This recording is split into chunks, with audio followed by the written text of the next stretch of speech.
Guglielmo Marconi y la radiotelegrafía. Memphis 1246,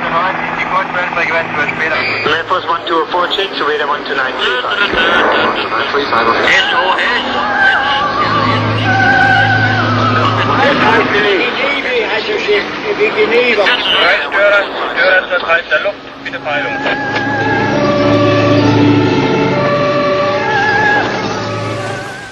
Hasta los tiempos de Marconi, a finales del siglo XIX, esto es todo lo que solía quedar en el mar después de un naufragio.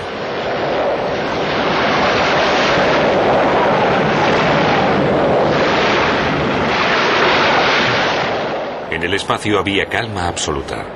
Se habría intervenido mucho más rápido con la ayuda del cable, pero en el fondo del mar no había posibilidad de contacto con las redes telegráficas. Las palabras y las cifras se envían como señales Morse. Cada letra se forma mediante la combinación de impulsos eléctricos cortos y largos. En aquella época era un sistema de mensajería habitual. Pero al cabo de pocos años surgió el primer competidor del cable en el espacio. Bolonia presumía del hallazgo de la electricidad, muy favorable para el inventor Guglielmo Marconi, el hijo más famoso de la antigua ciudad universitaria. En la actualidad, los radiotelegrafistas italianos se siguen llamando Marconisti. La electricidad le fascinó enseguida. Aprendió de investigadores destacados los conocimientos para sus futuros descubrimientos. No habría podido hacerlo con una educación regular. Su madre, irlandesa, crió a sus hijos en el bilingüismo y les dio una extensa formación. Hasta en la música, Guglielmo tocaba el piano.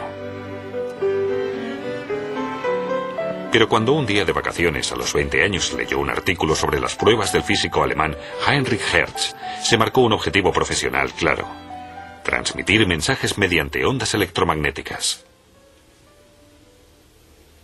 Entre dos extremos de alambre salta una chispa. Esta emite ondas electromagnéticas. Por ello, en el receptor se produce una segunda chispa. Las ondas se propagan en forma circular como ondas luminosas. Estas son las bases que sentó Heinrich Hertz. En la misma época, el ruso Alexander Popov experimentó con la electricidad atmosférica y creó la antena de varilla para su detector de tormentas. El francés Édouard Branly creó su cohesor, el primer receptor. Ante las ondas de radio, las limaduras metálicas contenidas en un tubo se volvían conductoras y cerraban el circuito del receptor. Marconi instaló en él un dispositivo que volvía a mezclar las limaduras para que pudieran reaccionar a nuevos impulsos.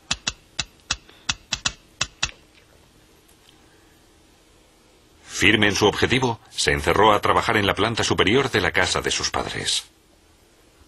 Su padre pensaba que todo aquello eran fantasías y una pérdida de tiempo, pero su madre creía en él y le llevaba la comida a su laboratorio. Tras 2 años, consiguió hacer sonar un timbre a 9 metros de distancia y transmitir señales Morse con una antena de chapa cuadrada. Pronto la convirtió en una antena de alambre, que instaló en el jardín para poder abarcar distancias mayores con ondas mayores. Inventó la toma de tierra. De un golpe, el alcance aumentó cientos de metros. Era el momento de intentar por primera vez enviar las señales más allá de su visibilidad. Su hermano llevó su fusil con él. Un disparo era la señal acordada para el éxito. Un ayudante llevaba el aparato receptor. Se alejaron 2,5 kilómetros.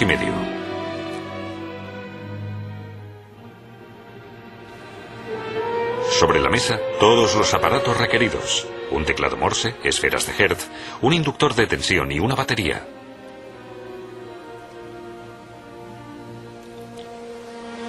Marconi fue el primero en utilizar la misma antena para el emisor y el receptor.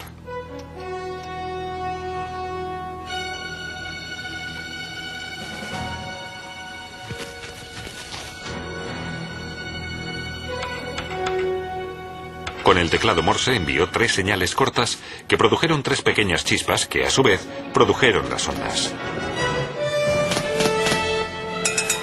¡Increíble! ¡Funciona! ¡Mamma mía!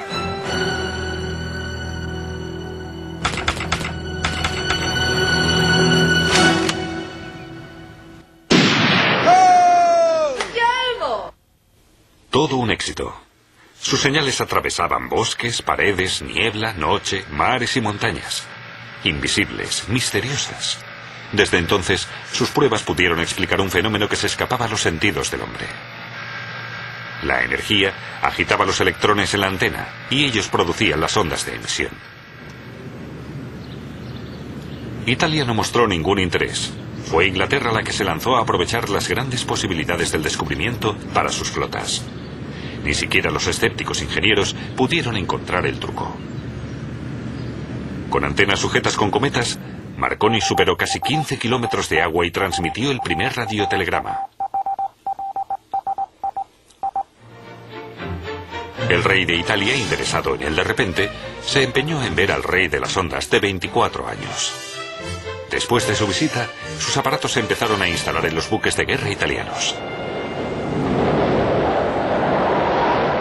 El espectro de frecuencias del emisor y el receptor seguía siendo muy amplio, pero permitía solicitar ayuda. Se amontonaban los informes que aseguraban que los barcos eran más seguros con el telégrafo de Marconi.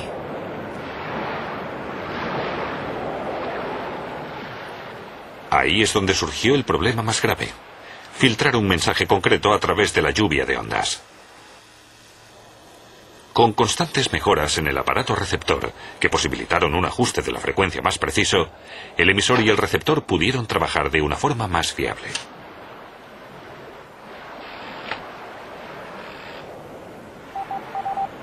Marconi alquilaba el aparato y además el telegrafista, una nueva profesión. La única condición era que solo estaba permitido intercambiar señales entre sus estaciones, un monopolio. Tenía un total de 800 patentes de telegrafía.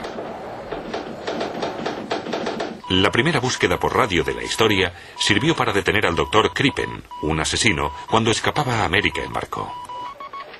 En el hundimiento del Titanic, 700 pasajeros consiguieron sobrevivir gracias al SOS del telegrafista. Después de aquello, el mundo acordó adoptar frecuencias comunes. En esta caricatura, Marconi le entrega las pobres almas al dios del mar. 11 años antes, Marconi había preparado en silencio su intento de atravesar el Atlántico y construyó en secreto la mayor estación de todos los tiempos en el pueblo irlandés de Poldhu. Tardó un año. Las tormentas de invierno destrozaron las antenas. Pero después informó de que a las 12:30 horas recibió débiles señales desde unos 3.500 kilómetros al otro lado del Atlántico. Alle 12:30, ecco giungere al mio orecchio debolmente i segnali che venivano lanciati nello spazio dalla stazione di Poldhu sull'altra sponda dell'oceano. En sus apuntes solo se veían frecuencias y casi ilegibles las horas de recepción. Sobrios apuntes de un fabuloso éxito que cuestionaba a los científicos que habían afirmado que las ondas solo podían avanzar en el espacio en línea recta. Las ondas largas se propagan a una distancia de entre 1 y 10 kilómetros entre la ionosfera y la Tierra. Por la conductividad de la Tierra, se expanden a lo largo de su superficie siguiendo su curvatura. Unos años antes, un espía observa las pruebas de Marconi en Inglaterra. El físico alemán Slaby, a la derecha en el dibujo. Él mismo había experimentado con las ondas de radio, al igual que el profesor Karl Braun, que creó un nuevo sistema de emisión. En 1909, Braun recibió junto a Marconi el premio Nobel. Es el turno del hombre de la foto, el emperador Guillermo II de Alemania, que exigió la unión y el esfuerzo nacional para acabar con el monopolio de Marconi. De ahí nació la empresa Telefunken. Su creación fue todo un éxito. Los alemanes demandaron libertad en todas las frecuencias y la consiguieron en las conferencias internacionales. La estación alemana de Nauen se convirtió en poco tiempo en la mayor del mundo. En los años 30 sus instalaciones ya eran aptas para las emisiones de radio.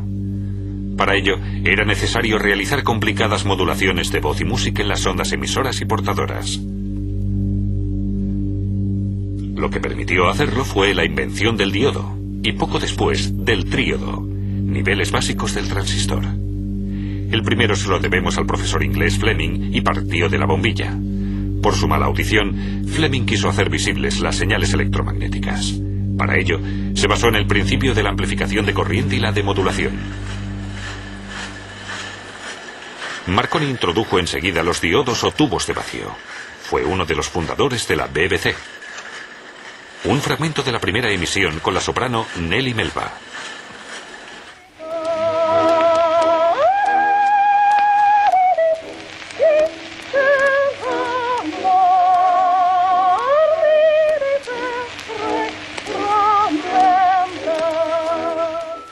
En la inauguración de la Radio Vaticano, el Papa le preguntó cómo funcionaba todo aquello, a lo que él respondió: usted es quien mejor debería saberlo.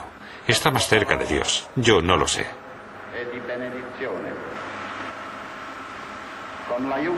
Con la ayuda de Dios, que ha puesto a disposición del hombre esas misteriosas fuerzas, he podido construir una emisora que transmita la voz del Santo Padre a todo el mundo. Que procurará ai fedeli di tutto il mondo la consolazione di udire la voce del Santo Padre. Su yate Electra se convirtió años después en su lugar de residencia preferido. Lo transformó en un laboratorio flotante. Investigó incesantemente los haces del radar y sobre todo las ondas cortas y su alcance inexplicablemente elevado. No podía saber que por un lado se expandían hacia la Tierra y por otro, aunque simultáneamente, iban al espacio y se reflejaban en parte en la ionosfera. Esta capa con carga eléctrica entre 100 y 400 kilómetros sobre la Tierra vuelve a propagar las ondas a una distancia de entre 10 y 100 kilómetros. Entre la Tierra y las ondas indirectas hay una zona de recepción muerta. En condiciones especiales, las ondas cortas relucirán incluso en el interior de la ionosfera. Sin mucha potencia de radiación, podría darse el caso ideal de que se reflejaran en todo el planeta. Dando 7 vueltas por segundo, se extenderían a la velocidad de la luz y en todas las direcciones.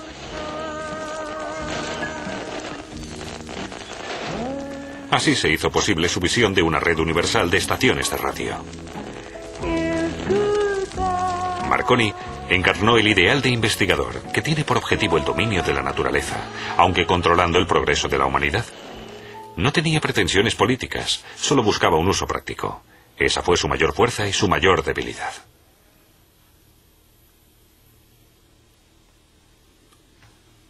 Cuando murió, todas las emisoras de radio del mundo permanecieron en silencio durante 2 minutos.